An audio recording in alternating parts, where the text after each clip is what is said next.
Ya, momen haru terjadi selepas sidang pembacaan vonis Sekjen PDI Perjuangan Hasto Kristianto. Hasto memeluk istrinya Maria Stefani Ekowati usai divonis 3,5 tahun penjara. Ya, momen ini terjadi usai pembacaan vonis. Usai sidang ditutup, Hasto kemudian menghampiri istrinya Maria Stefani Ekowati. Mereka terlihat berpelukan tanpa banyak kata yang terucap. Diketahui Hasto divonis pidana penjara selama 3 tahun 6 bulan dan denda sebesar 250 juta rupiah, subsidiar 3 bulan.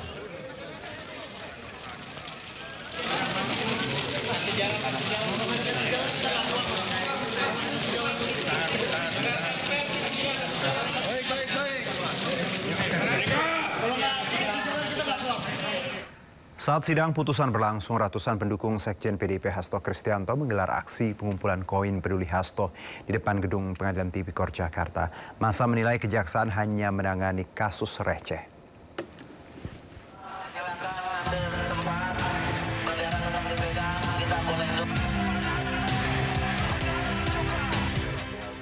Ratusan pendukung dan simpatisan Sekjen PDIP Hasto Kristianto melakukan aksi pengumpulan koin peduli Hasto di depan Gedung Pengadilan Tindak Pidana Korupsi Jakarta. Aksi sebagai bentuk perlawanan atas tuntutan jaksa yang menurut pendukung Hasto, kejaksaan hanya menangani kasus receh. Jika koin terkumpul akan digunakan untuk membayar denda yang tercantum dalam vonis hakim. Artinya 600 juta, bagaimana seorang jaksa itu mengurusi kasus receh, sementara masih banyak kasus ribuan triliun, ratusan triliun, itu tidak pernah mereka ungkap. Inilah hasil dari jaksa penuntut umum yang hanya maunya mengurusi kasus-kasus receh. Majelis Hakim menjatuhkan hukuman 3,5 tahun penjara kepada Hasto. Hasto juga diwajibkan membayar denda 250 juta rupiah. Jika tak dibayar, Hasto harus menjalani hukuman tambahan 3 bulan kurungan. Dari Jakarta, Rani Sanjaya, iNews melaporkan. Ya, sebelumnya pemirsa, Sekjen PDIP Hasto Kristianto dituntut 7 tahun penjara dalam kasus dugaan suap dan perintangan penyidikan Harun Masiku. Rangkaian persidangan digelar sejak Maret lalu, usai Hasto resmi ditetapkan tersangka oleh KPK akhir 2024. Rangkaian persidangan Hasto Kristianto bergulir sejak Maret 2025. Hingga pada Kamis 3 Juli 2025, Sekjen PDI Perjuangan Hasto Kristianto menjalani sidang tuntutan di Pengadilan Tipikor di Jakarta. Sejumlah tokoh turut hadir dalam sidang tuntutan Hasto, salah satunya mantan Gubernur Jawa Tengah Ganjar Pranowo. Hasto dituntut pidana penjara selama 7 tahun dan denda sebesar 600 juta rupiah, subsidiar pidana kurungan pengganti selama 6 bulan. Jaksa penuntut umum menjelaskan bahwa Hasto sudah terbukti melakukan perintangan dan berupaya menyembunyikan bukti-bukti dalam melacak Harun Masiku. Bahwa dalam melakukan perbuatan pidana, terdakwa melibatkan orang-orang di sekitarnya yaitu Kusnadi, staf kesekretariatan pada DPP PDIP yang sehari-hari tugasnya melekat pada terdakwa, dan Nur Hasan, tenaga pengamanan atau security pada kantor DPP PDIP.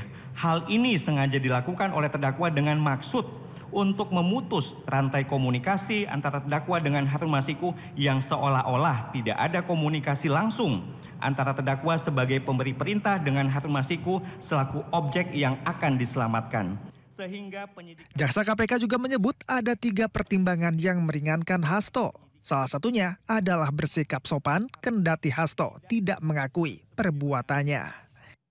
Sementara itu, hal yang memberatkan Hasto adalah tidak mengakui perbuatannya dalam dakwaan atas kasus dugaan suap pergantian antar waktu anggota DPR RI Harun Masiku dan perintangan penyidikan.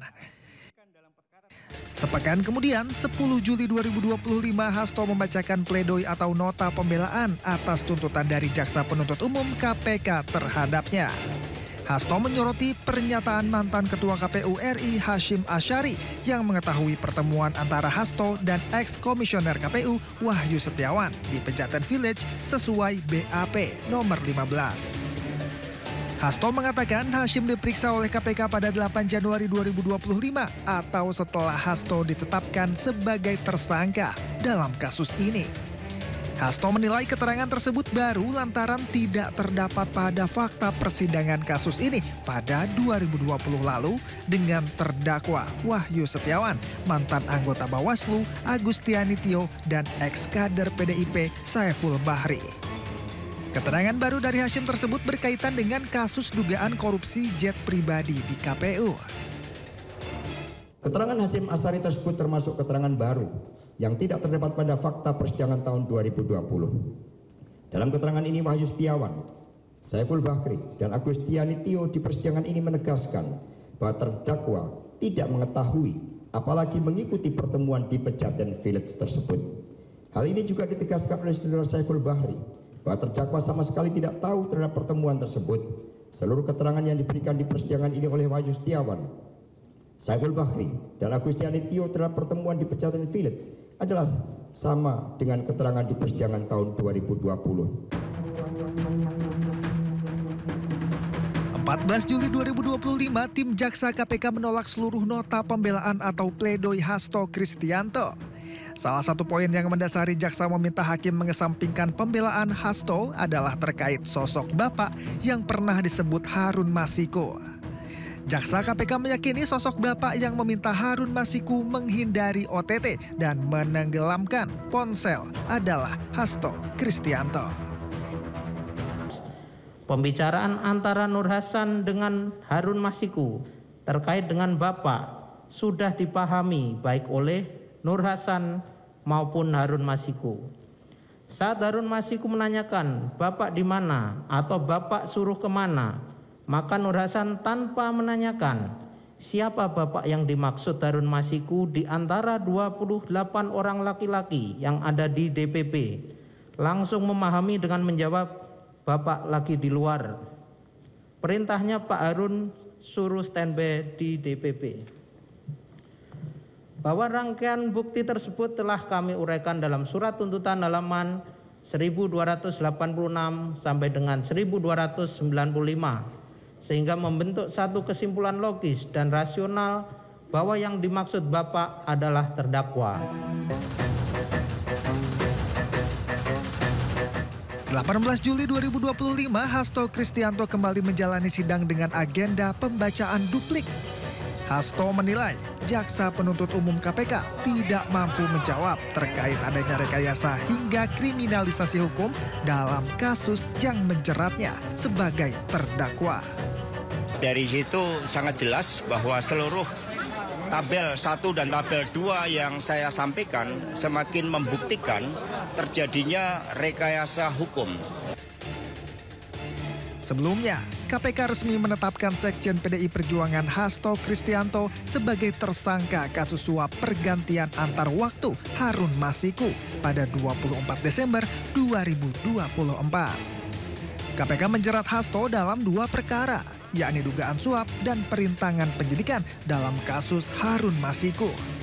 Sementara itu, Harun Masiku yang juga telah ditetapkan sebagai tersangka kasus suap pergantian antar waktu anggota DPR tahun 2020 hingga kini masih buron. Tim Liputan iNews melaporkan.